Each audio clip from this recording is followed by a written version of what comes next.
Hi, let's discuss some quick answers that we can give to people who have challenges toward Christianity. Obviously, I've got more complete answers on the website. I've got a book that I'd be glad to send you. But let's see if we can take a tough issue and just boil it down really quickly in case you're in a short exchange with somebody or you just want to carry a few ideas around in your head. So today we'll take a look at abortion. And I want to cover several different things, but we'll do it pretty quickly here. Let's start with the arguments you hear on the other side and then show some of the weaknesses of that before we move to the pro-life side itself. So here's one issue. Have you heard this before? It's a right to privacy. Oh, we can't mess with women's right to privacy. But wait a minute.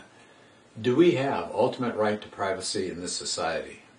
If somebody is going down the street and they hear a child crying and hear a beating going on, can the parents just say, well, stay away, I have a right to privacy? Police come to the door and knock and say what's going on, and the person at the door says, right to privacy. That doesn't fly, does it?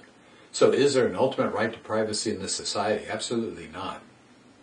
What about this argument? It's the mother's body, so she should have the right to take care of that situation. Really? It is the mother's body, yes, but it's also a separate being with different DNA that is occupying and inside the mother's body. We really have two bodies here, not just one. How about this? Freedom of choice. After all, the other side says we are pro-choice. Well, pro-choice is fine. We're a society that honors choice, but do we honor total choice in this society? Can you go down the freeway and do 85 miles an hour, a cop pulls you over, and you say, freedom of choice, I want to do 85? No. There are limits, there are laws. The old story is you can't go into a crowded movie theater and yell fire and watch people scramble as they go for the exits and trample each other. You don't have total freedom of choice. There are always limits to a society. Otherwise you have total anarchy. How about this one? You ever heard somebody say, well, okay, I'll grant you that it's a human being there in the form of that baby that's developing. It's a human being, but it's not a person. That's the personhood argument. Well, there's a real simple question that you can ask at this point. What's the difference? And everybody's going to draw that line differently. Well, you have to be this way. You have to be able to, and you should. And it's a real nightmare for somebody that wants to go down that road. So a simple simple question would be, what are we talking about a difference here? There's a human and there's a person. Where's that line? It's going to be pretty tough for somebody to come up with a good definition for that. Okay, let's talk about arguments against abortion.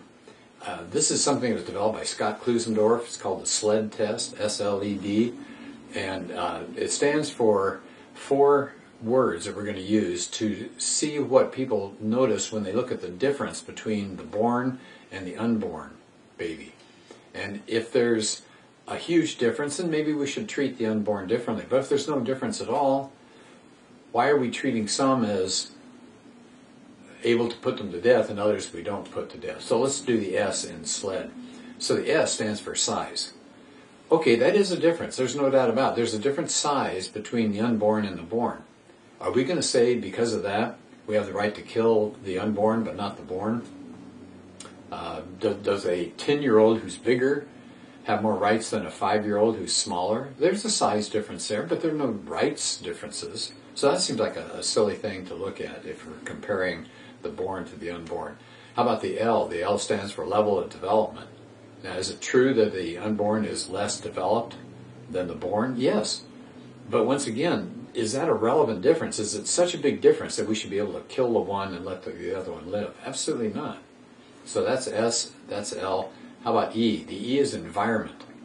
Is that baby, before it's born, is it in a different environment than somebody who's out in the world? Yes. But you kill something because it's in a different environment. You go to sleep at night, you're in a bedroom, and then you're out in the hallway, and then you're at work. You're in a different environment. Do you have less rights when you're someplace else?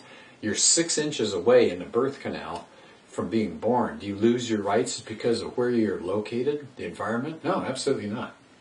And then finally, the D is degree of dependency. How dependent is that little baby inside the mom? Well, it's very dependent. Okay, But many times during our days and sometimes in our occupations, we are way more dependent than we are at other times. An astronaut goes out into space. Is he or she dependent on the oxygen levels and the type of spacecraft? Sure. Does that person lose rights because of that? No. So SLED, size, level of development, environment, and degree of dependency, those four things do not make any difference as far as morally or legally. We have no right to kill ones who do not match up on all those four levels. So those are inconsequential differences.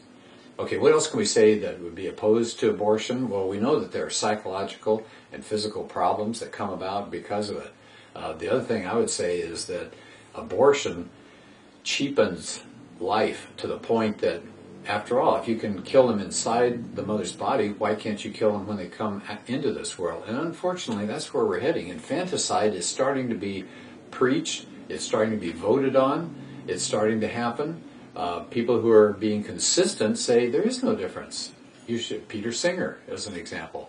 If you can kill them in the womb, you could kill them outside the womb. On the other end of life, you have euthanasia. Well, we've cheapened life there. We're starting to take life. So it changes the whole society's attitude toward what life is. And I think it boils down to this. There's one key question. So when this debate gets going and everybody is arguing and everybody says how difficult it is, we can bring it back down to earth. We can say there's one key question, and here it is. What is it when we're talking about the unborn? It's an innocent human being. And all moral systems, all religions believe it's wrong, it's morally evil to kill an innocent human being.